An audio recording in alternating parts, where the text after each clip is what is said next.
Whenever fall hits, I think of Tim Burton. Growing up in the 90s, this man had a stranglehold over the season, from October to December, thanks to a number of films that got replayed over and over again every season.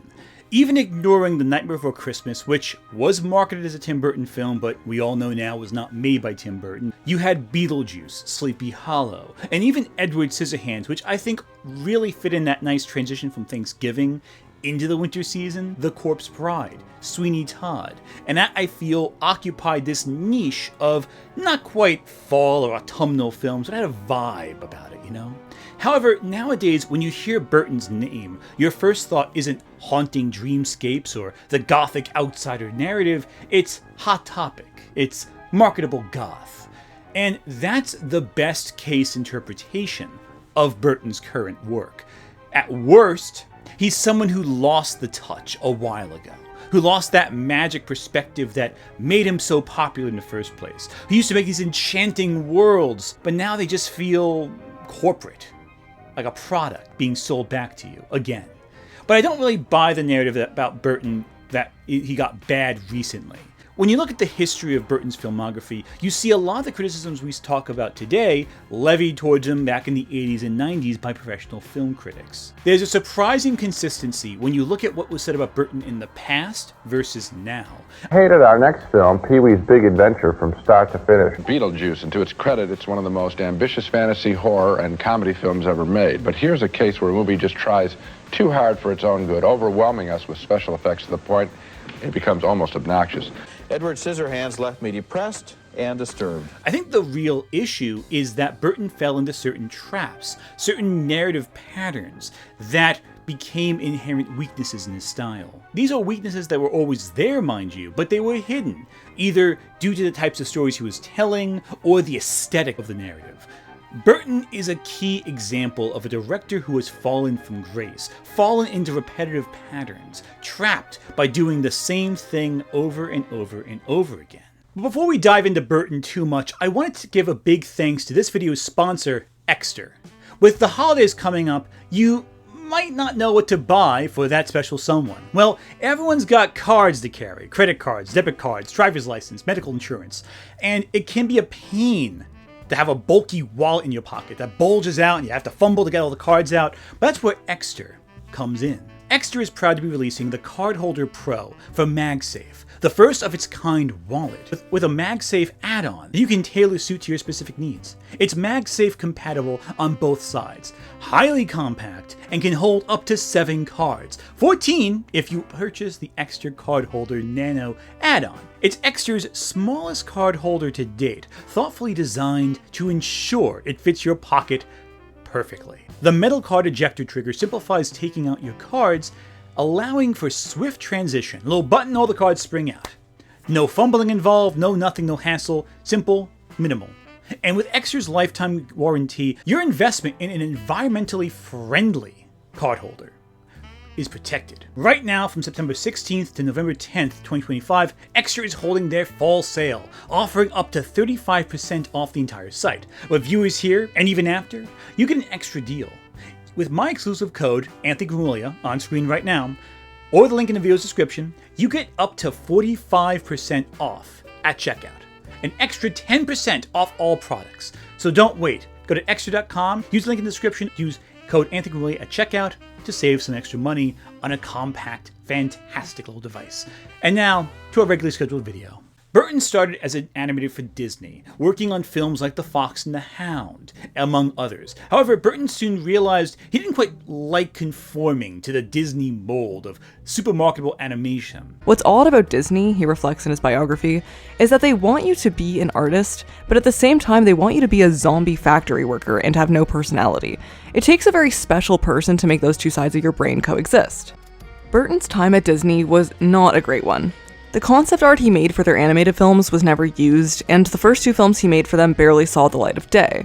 During this time, he would ultimately create a style that would become, ironically, marketed by Disney much later on, to the tune of millions of dollars. Several of Burton's short films from this era, such as Vincent, Frankenweenie, and his often forgotten adaptation of Hansel and Gretel, really illustrated the core of Burton's aesthetic. The outsider versus the insider, told through the exaggerated aesthetic of German expressionism and Gothic horror. Vincent Price mixed with Caligari. For a boy his age, he's considerate and nice. But he wants to be just like Vincent Price. It shouldn't be a shock that Burton collaborated with Price frequently, from narrating the short film Vincent to playing his final role in Edward Scissorhands, as a mad scientist who creates the titular character. I know it's a little early for Christmas, Edward, but I have a present for you. Price was actually supposed to play Santa Claus in Night Before Christmas, but due to a combination of his wife tragically passing shortly before recording started, as well as Price's advancing Parkinson's disease, the audio was deemed unusable. This would not be the last time Burton collaborated with a former childhood hero of his, because he would collaborate quite frequently with Christopher Lee. Burton's first 4 feature films, Pee-wee's Big Adventure, Beetlejuice, Batman, and Edward Scissorhands, I think established a sort of template for what we associate today with Burton. I think these 4 are some of his best works. All 4 are stories about outsiders coming into conflict with an oppressive mainstream society. I think the most clear example of this is, of course, Edward Scissorhands, which depicts a man who is just built different, who is used as an asset for a cookie-cutter America until the moment he acts even slightly out of line, and then everyone turns on him. It's a story about being useful until you're not. With Beetlejuice, we see another element added here, the division between worlds. In this film, it's the world of the living versus the world of the dead, with our main characters put kind of in the center on both sides of that aisle. Live people ignore the strange and unusual. I myself am strange and unusual. Both worlds exist in unison, but kind of come into conflict with each other frequently. Both worlds are heightened, exaggerated to a cartoonish degree. The world of the dead is treated as this bizarre office space, with waiting rooms and Kafkaesque absurdity meeting halls and what have you. Meanwhile, the living world is shown to be this elitist, out-of-touch, self-centered, self-focused place where no one can really see what's actually going on around them or appreciate the danger they're always in. The main characters, the dead Maitland couple, played by Gina Davis and Alec Baldwin, as well as Winona Ryder's Lydia, are somewhere in between those two worlds. They're level-headed, sympathetic, understanding. Outsiders in both worlds. The colorful, larger-than-life spirit world becomes quite acceptable because Burton and scriptwriter Michael McDowell established the crazy personalities of their crazy characters so well. And all but one of the films has a singular character who is outrageous, iconoclastic, and irreverent, and often they're the bad guy. Wait till they get a load of me.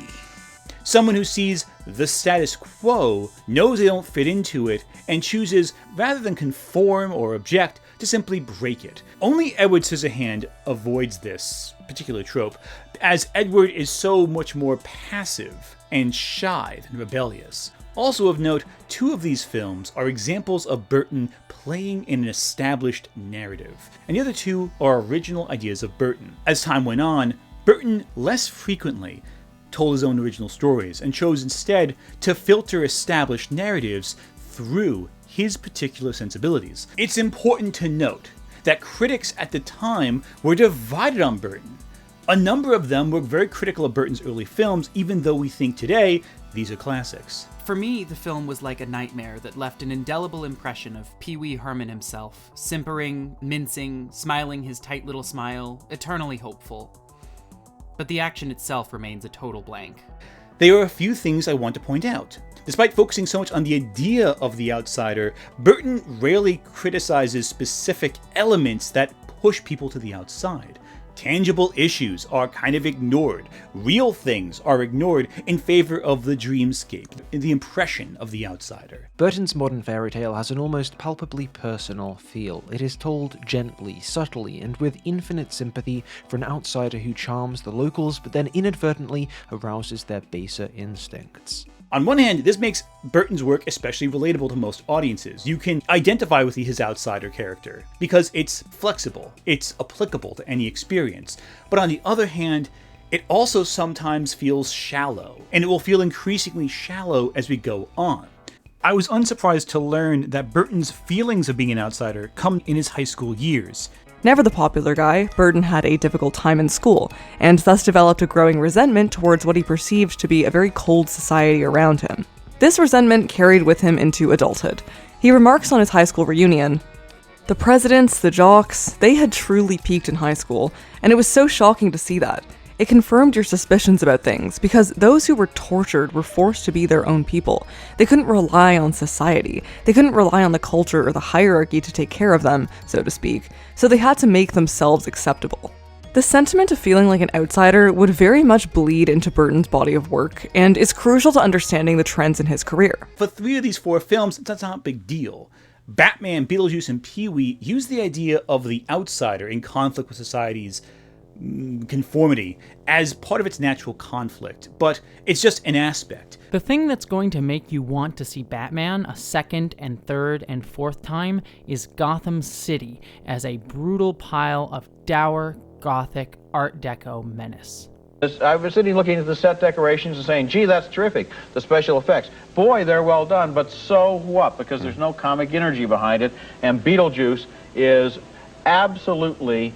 I mean, you use the word obnoxious. Yes. That's what it is. It's not funny. It's just, there's that guy again. Let's get rid of him. But in Edward Scissorhands, it's interesting because the theme that was once subtextual in Burton's prior films becomes the crux of the narrative. Edward Scissorhands is disabled, in a sense. He is physically different from everyone else.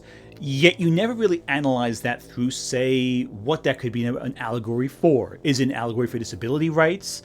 Different racial demographics, orientations. It's the 80s and 90s. There's a lot of different minorities that were being oppressed heavily at that time that you can argue Edward is some sort of allegory for. But Burton's not interested in that. He's not interested in the specific thing that you can apply Edward to, but more the general impression of Edward as a character. I don't know how to tell you this. Most people don't know someone who has scissors for hands, but we do know people who are oppressed and ostracized for being different. The problem is, Burton's not interested in making real people who are different. He's interested in making the impression of one. It works for Edward Scissorhands because Edward Scissorhands is a fairy tale at its heart. You can allow some degree of abstract and impressionistic storytelling. But as we see as we go on, Burton would tackle more grounded works and tend to ignore thematic resonance and direct resonance to ground and center his ideas. And interestingly enough, one way you can tell this most clearly is how conflict in Edward Scissorhands and so many of these other stories about outsiders doesn't end in mutual understanding or coming together, but rather through the bad guy being killed and the good guy going off on their own. I wish they devoted a little more love and imagination to the screenplay of this movie, which is a real no-brainer about Winona Ryder's boyfriend developing a grudge against Edward. The movie ends with a fight to the finish where one character dies, and that's how a lot of movies end these days, not with people working out their problems or getting to know each other, but with somebody getting killed, and death is the solution. I guess it's easier to write death than dialogue, and so the new motto is, better dead than said. Edward Scissorhands left me depressed and disturbed. The turn in Burton's career, I think, can be traced to one career choice that illustrates how Burton maybe was not the best suited director to tell Tim Burton stories. In the early 90s, Burton was becoming very successful and was offered several different roles. Now, some like Goosebumps or Superman Lives never really materialized. I know we're doing a fairy tale. Yeah. Like we don't take it too seriously. Yeah. It's not too much. Yeah. They were just movies on paper, basically. But Burton, at one point, had the opportunity to direct 3 films. Batman Returns, which he ultimately did direct, The Night Before Christmas, which he produced, and the live-action adaptation of The Addams Family. Of course, he chose Batman Returns, which meant that the other 2 were directed by different people. And in fairness, a sequel to one of his most popular films thus far, that's an obvious no-brainer. That's the best choice he could make. But with the extra clout afforded to him by his other productions, he was allowed to get creative with Batman in a way that no other director since has been allowed to. He took several liberties with adapting both the Penguin and Catwoman, and made it so that Batman, the main character, barely appeared in his own film. Now, in the previous film with Batman, Joker and Batman had roughly a similar amount of screen time, a roughly similar role in the narrative, but here, not so much. Burton's dark, melancholy vision is undeniably something to see, but it is a claustrophobic conception, not an expansive one. Oppressive rather than exhilarating, and it strangles almost all the enjoyment out of the movie without half trying. While critics and comic fans at the time were positive, with some negative mixed in, audiences were downright hostile towards this film. Hello, everyone. By now, you pretty much have had to have heard that the summer's big movie is Batman Returns. In its first couple of weeks, it has already grossed more than $100 million at the box office, and it is already creating controversy. Some parents contend that Batman Returns, which is rated PG-13, is actually being marketed for younger children, and the movie is just too violent. The film was incredibly grotesque, which scared parents off from it. It was very violent. It was a total attack against kids, the whole movie. Everything that kids love was being used against them. I was actually a little bit scared, and I have never been scared of a movie like this before. Yeah. I came out of Terminator 2, fine. A lot of parents did not want to take their kids to see a movie where the Penguin was making innuendos while biting people's noses off. I know, shocking. Batman Returns did not do as financially well as its predecessor, and I think that, combined with the reaction, taught Burton maybe the wrong lesson. To compromise his vision on occasion to make it more marketable. At least in the long term, I think that's the lesson that was learned. Ed Wood arguably is kind of in conversation with his experiences here, where his vision is compromised by corporate interests and what have you. But I think overall, Burton really didn't go this hard with a mainstream blockbuster ever again. Meanwhile, he handed off Night Before Christmas to Henry Selick. Burton had written the original story for Night Before Christmas, but he did not want to direct it because he was busy with Batman Returns. So, Henry Selick. Selick and Burton knew each other because they worked at Disney together, and in collaboration with Disney, Burton helped produce Selick's first two films, Night Before Christmas and James and the Giant Peach, and both, I think, were distinctly Tim Burton inspired, and both, I think, are vastly better than the majority of Tim Burton's output from this era. They hit the core themes of Burton better than Burton did a lot. There was a sense of contrast between two worlds. The outsider felt really like an outsider. Jack Skellington is an outsider in a world that's different from our own already. So that adds an extra layer of that. And it's very simple and very refined. The story balances whimsy with some gothic imagery that's, again, straight out of German Expressionism. The stop motion allows Burton's animated aesthetic to really amp itself up, and I think this is the movie that Burton's stop motion style the best. The stop motion really is an element of Burton's aesthetic that we associate with Burton, even though the biggest example of it was not made by Burton. It's something enchanting and otherworldly about it that really elevates you to the world that Burton tries to create throughout most of his career. That is not something that CG communicates, however. It's something that is only inherent to stop motion. And look, Night Before Christmas owes a lot of its success to Danny Elfman's music. That is one of the key elements that we associate with Burton to this day. His collaborations with Elfman create, again, a soundscape that is otherworldly. We create an entire anthem for Halloween in this movie. But I think the most surprising part of this era, this whole thing I'm talking about, was the Addams family. Because again, the Addams family had the same influences as Burton. Gothic, German Expressionist, heavy shadows, what have you. It seems like a match made perfect for Burton, which makes sense why later on he'd direct and produce the Wednesday show. But the Addams Family movie itself, I think, is vastly superior to Burton's later efforts. And I think the reason for that is it doesn't focus so much on the conflict of the outsider, so much as the narrative of people who live on the outside. And that's really interesting. And of course, the characters are so unique and able to be elevated and cartoonish and play around with the ideas inherent with the narrative. I think the fact that the movie did have more of a collaborative effort behind the scenes with the actors kind of influencing what directions their own characters went to, I think that allowed the movie to have an organic flexibility that isn't really inherent in a lot of Burton's films, which seem very structured to Burton's specific style. I think Christina Ricci is the key reason why those films work. But Raul Julia and all that, all these actors brought their own to this film in a way that is just so fantastic.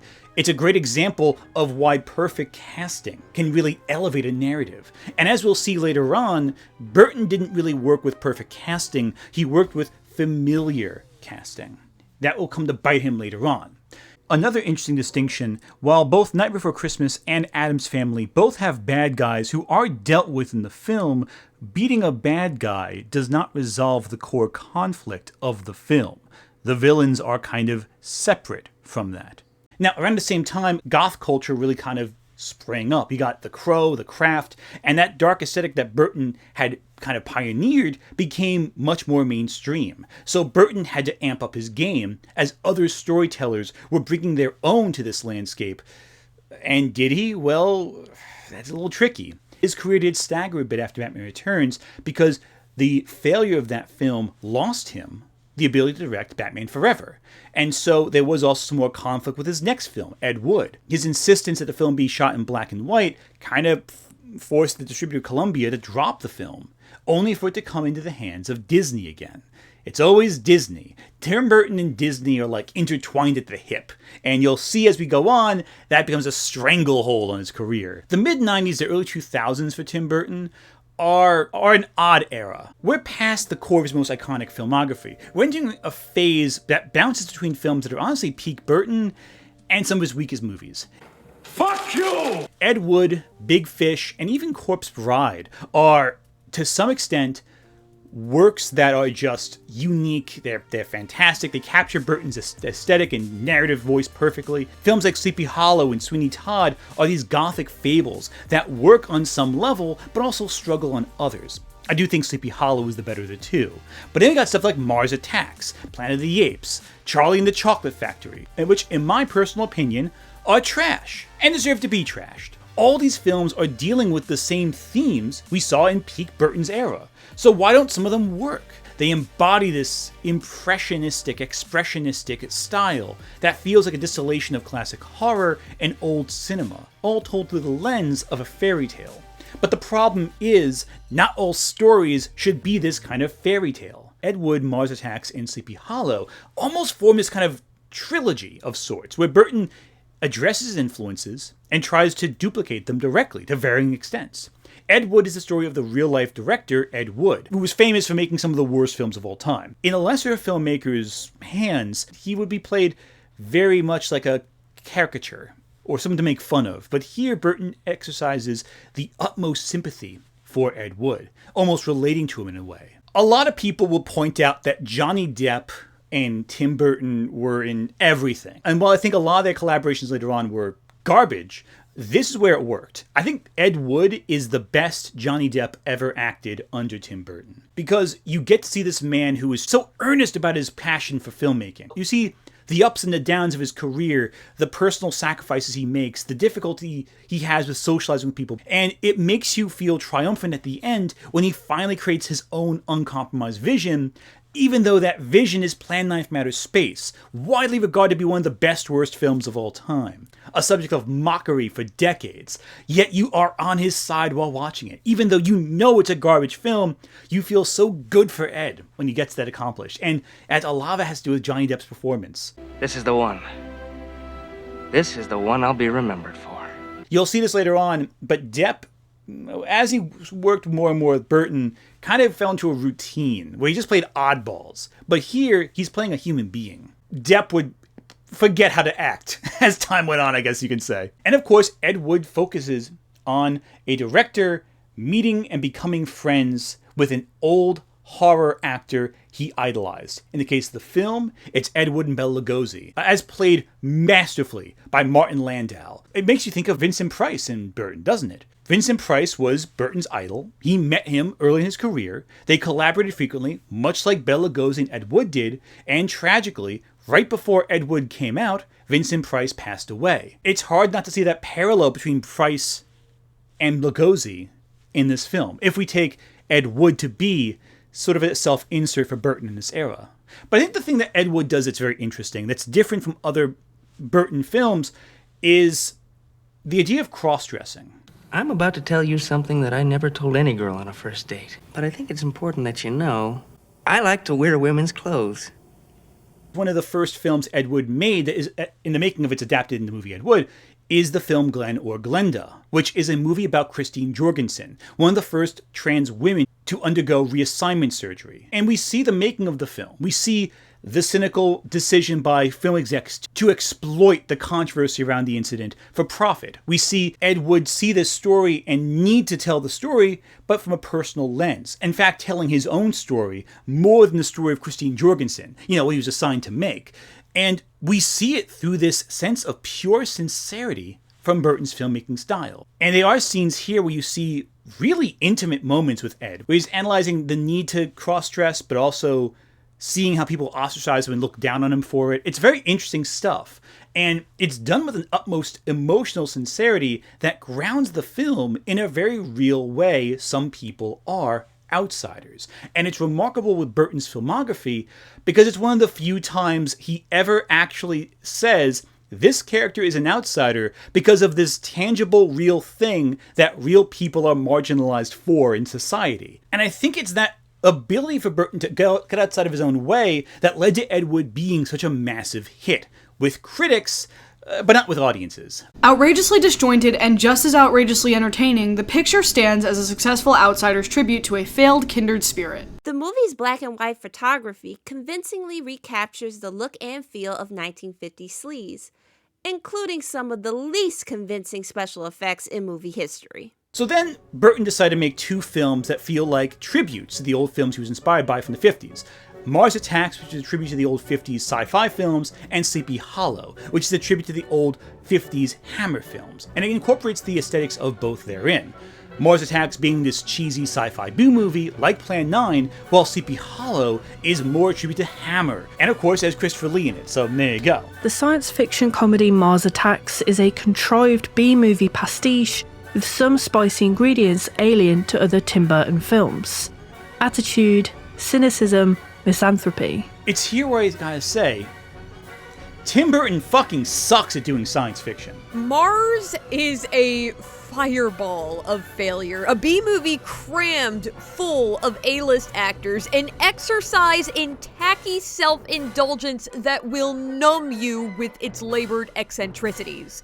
What's more, it would take a greater detective than I to find a single funny line. Mars Attacks and Planet of the Apes are two of Burton's weakest films by a wide margin. They are bad, truly bad films. While Burton is skilled at crafting these sort of horror fairy tales, Burton struggles to communicate hard ideas well. Concrete ideas. The original Planet of the Apes, for example, is an incredibly insightful story about humanity's self-destructive tendencies, about how our bigotries defied society, how constant religious indoctrination and dogma are used to control us. I know nothing of your culture. I admit that. Of course he doesn't know our culture because he cannot think. Burton's Planet of the Apes, however, is a fantasy adventure on a weird planet where he fights an army at the end. There's not much to it. It's just visual noise, and it means nothing. As an action movie skeleton, it's just about there, but the chief failure of Burton's vision is that it remains just that, a skeleton. Never fleshed out with the probing, questioning, proper sci-fi intelligence of Schaffner's movie. Largely listless and witless, this extensive reworking of the 1968 sci-fi favorite simply isn't very exciting or imaginative. Most surprisingly, given the material, it's also Burton's most conventional and literal-minded film. Sci-fi films from the 50s were often about a real fear. Earth versus the Flying Saucers, which both inspired Mars Attacks and Independence Day, are really about fighting an alien force that conforms to itself. A single unified front. An iron wall, one might say. And oh, by the way, this was made during the Cold War. I'm sure it's a coincidence. Invasion of the Body Snatchers is about aliens that replace normal people and become part of this conformed system. A system of total, absolute conformity. Is it about communists? Is it about McCarthyism? Who's to say, but both options work. See, that's the thing. Sci-fi is about ideas, concrete ideas. They're not really about the future or aliens, they're about the modern day. Mars Attacks is not. See, that's the other thing that baffles me personally about Mars Attacks. The idea seems gift-wrapped for Burton's sensibilities, yet he goes for a superficial story of an alien invasion, opting instead for goofy gags instead of a meaningful discussion of conformity versus individuality, which seems to be what Burton is best suited for. It's superficially resembling those old works, but with garish CG, and it doesn't understand what made those works work, instead of just opting for goofy gags. And Tim Burton cannot do CG. Not that he can't, but stop motion is Tim Burton. It's his domain. He's able to bring his own characteristics of German expressionism so neatly to that form of animation. Computer-generated imagery in Burton's films feels very dull, extremely lifeless. This is why I prefer Planet of the Apes over Mars Attacks, that practical effect work. All thanks to Rick Baker, not Tim Burton. And the failure of Mars Attacks is put into more contrast with how good Sleepy Hollow is. Because Sleepy Hollow is a gothic German expressionist work. It's a love letter to classic Hammer horror, the kind of thing that inspired Burton back in the day. While I do have issues with the film, especially in its third act, the first two acts are taking an American horror short story and putting it through the Hammer machine. Opulent sets, gothic vibes, and lots of gratuitous bloodshed. The film focuses on Ichabod Crane, now an investigator rather than a school teacher, who is tired of the superstitions and customs of the world and wants to bring us into the new millennium using forensics and technology. But why am I the only one who sees that to solve crimes, to detect the guilty, we must use our brains to recognize vital clues? His rational mind is put into contrast against the supernatural, especially when it turns out a murder mystery he's been assigned to solve is entirely supernatural. Now, for the first two acts, this works, this conflict between science and magic. But everything kind of falls apart in the third act. Not that it's a bad act, but the themes don't really play into how the plot is resolved. We know that good magic exists and it's been used to protect Ichabod this whole time, so we think maybe some magic might be used to solve the problems of the film, but instead, magic saves Ichabod because he has a book of magic that he places in his breast pocket when he's shot. It doesn't really feel like we're using the systems of magic we've established thus far to resolve the narrative.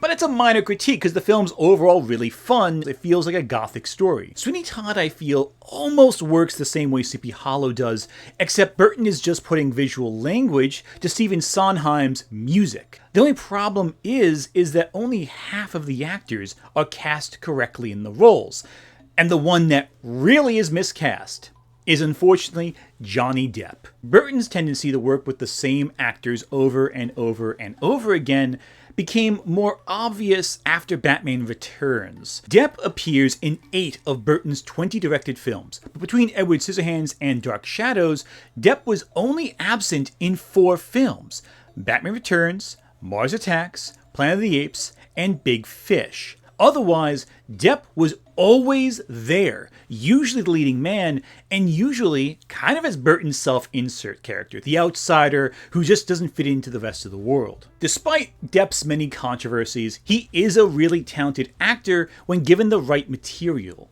He is fantastic in Ed Wood, he's haunting as Edward Scissorhands, and very compelling as Ichabod Crane. But when playing characters like Willy Wonka, it feels like he's just playing a pastiche of weirdos. For all the flights of fantasy, Burton never quite finds the heartbeat that warmed the original classic with Gene Wilder, partly because this Willy Wonka is so disconnected and distracted, unable to relate to anyone. But in Sweeney Todd, he feels so subdued and so serious all the time. And just compare Depp to any prior recording for Sweeney Todd, which I can't do because the copyright gods would smite me immediately. You hear that Sweeney Todd has this deep, rich, voluminous voice with passion, and Depp plays it more subdued. Too subdued. He's brooding as Todd in a way that might work with a spoken role, but not in a musical, with grandiose swings and musical beats. It's the same critique levied towards Russell Crowe in the adaptation of Les Miserables. Unfortunately, Sweeney Todd did suffer critically because Burton's aesthetic was so plastered over everything. This Sweeney Todd is all subtext and no substance. It starts off large and swaggering, but doesn't know when to turn next. Burton seems fixated on serving up an event, to the extent that he neglects to dig into the story. Without any warmth and humor at all, how are you meant to care? I'm not saying you always have to care about someone in a movie, not at all. But here, the story is so ludicrous that, unless you can, why bother? Another issue, any characters Burton doesn't immediately seem to love or get, they get de-emphasized in the narrative. This was true in Batman Returns especially. Batman becomes a distant side character to Penguin and Catwoman. It's Batman's movie, and he barely shows up in the whole film. But that movie works because the characters of Penguin and Catwoman are so compelling in their own haunting ways. Charlie and the Chocolate Factory, on the other hand, Charlie becomes a side character in his own movie. And he's upstaged by Willy Wonka, who in the book, by the way, had no arc. But here, the whole movie's about Charlie helping Wonka grow, when it should be about the kid being challenged and tested by this labyrinth of insanity. Instead, we get a weird plot with Christopher Lee and Johnny Depp, where it's like a father-son thing, which doesn't really work because it's introduced way too late, and it derails the whole conflict we've been watching up until this point. And the movie becomes about Johnny Depp. He takes the movie from Charlie, which is bizarre to me, especially compared to the Gene Wilder version, which focused exclusively on Charlie's arc, and Charlie feels like a real kid. But that being said, sometimes it works well for Burton. Big Fish, for example, is about a father and son, and the father communicating his life story using tall tales, partially rooted in reality. We don't need to have the side characters develop in this story because they're exaggerations. Their physicality expresses some element of their characterization, and everything becomes a little too fantastical for our main character to believe. It's a story about a father and son, but it's told impressionistically. It uses the fairy tale aesthetic to tear-jerking results. Feels like a sham, all tripe, and not enough of Burton's gothic childlike mindset, and also infused with a heavy saccharine dose of big-hearted life lessons that drop from the screen like anvils made of raw candy. Corpse Bride 2, I think it's a little overrated, but it does also use that fairy tale aesthetics really well. All the characters are kind of simplistic and not too complex, but they service the exact role they're in because the story is written extremely tightly. Tim Burton's Corpse Bride is easily the best stop-motion animated necrophiliac musical romantic comedy of all time. So far, this era has revealed Burton's weaknesses, but he's still balanced out weaker films with good ones. And even Sweeney Todd, which I was critical of, is still overall a pretty decent movie that's well-liked and well-loved. But that all changed with one film in particular. There was one film that Burton released that I think is the marking point between Burton as a talented filmmaker and a stagnant example of Disney. Because at this point onward, Burton would primarily work with the Disney Corporation to produce high-budget, sloppy films. And it all started with Alice in Wonderland. Alice in Wonderland is one of the worst films Burton ever directed. It's both his most unremarkable film and most financially successful. He was rewarded for mediocrity. And because of that, everything followed suit with the techniques he learned from Alice. Heavy CG, grandiose imagery that doesn't always mean anything with the emotional heart and core of the film. I think Burton would have been better suited to do any other Disney live-action film. Cinderella, he could have done. Beauty and the Beast, well, that's basically Edward Scissorhands, really, if you think about it. Alice in Wonderland, though, does not lend itself well to Burton's storytelling techniques and his strengths. Burton works best when given a particular story structure. Alice in Wonderland does not have a story structure. It's episodic in nature. They go from weird event to weird event that presents an absurdity that doesn't tie into any real themes. But the problem is Burton tries to arrange a structure, his own traditional fairy tale structure, with rising and falling action, a third act structure to a story that does not really have one. And that would be okay. Not all Burton's films need a strong structure, except at this point in time, Burton's aesthetic had kind of lessened. You see, I haven't mentioned this really all this time, but from Sleepy Hollow to Alice in Wonderland, we see a gradual diminishing of Burton's aesthetic. He over-relies on CG, the colors become muted, the whites are no longer as bright as they once were, and as a result, everything seems to dim. The colors are no longer as eye-catching as they were, even as late as Big Fish or Willy Wonka. You see more bright colors that arrest your attention, but over time, those colors muted. And Alice in Wonderland is one of the dingiest looking Burton films to this date. It also doesn't help that Burton casts all his regular actors in here, and none of them are cast for the role. They're cast because Burton wants to give them a role in his new movie, not because they're the best person for the job. And you can tell, but none is worse than Johnny Depp, who plays one of the zaniest, most crazy characters in literature with the same dull disinterest he did with Sweeney Todd. Only here, it's even worse because he exists in a world filled with madness and plays him like a bored sleepwalker. He's the closest we've gotten to Caligari in Burton's films, because much like Caligari, Johnny Depp is sleepwalking through this performance. Taking a fantasy structure and applying it to Wonderland, it doesn't work when the story also sucks. You know? It would be one thing if, like Sleepy Hollow, he changed all the stories and all that, but made a good story all the same. In Alice in Wonderland, he replaces the mania of Wonderland with dull, boring storytelling. And it's here we see a big weakness with Burton. Its single biggest failing, an affront to Lewis Carroll and the charms of nonsense literature, is the fact that it makes sense. It feels like a continuation of the diminishing of his aesthetic, and it misses what makes Wonderland so interesting. It's meant to hit certain marks Burton always hits, as opposed to telling the best version of the story he's been assigned to work on. However, it made a shit ton of money, and so Burton learned all the worst lessons for it. More corporate slop, more things designed to appeal to a general audience without ever having to improve or adjust his style like he used to back in the day. It feels like a curio. Not an eerie, unexplained one like the vintage photographs that inspired Riggs's Miss Peregrine trilogy, but a dated and familiar one, yanked out of the dusty old boxes piled up in the Burton archives. Can't decide whether it's a parody, a horror comedy, an atmospheric melodrama, or a tedious bucket of crap. Eventually, he chooses the last one. And as he does this, it becomes increasingly obvious Burton is out of step with the modern era, especially when it comes to casting people of color in his films. Audiences became increasingly aware how in every single film, Burton cast the same actors over and over again, and as a result, they all looked white. They were all extremely white. Outside of Harvey Dent from Batman, there are no black people in Burton's world, or at least very few. And none of them in major roles. It's usually like a background character, maybe. As Burton has made some very questionable comments on race, and I decided it actually is very much something that needs addressing in this video. These comments are racist, and his unwillingness to learn is an issue. Burton has been widely criticized for his limited inclusion of people of color in his films in the past, and it's not like Burton has no people of color, particularly black people, in his films. A DeviantArt post that someone has put together, which is an image and a full list of people of color in Burton's films. This list was actually intended to be a defense of Burton, which I don't think it is successful at all.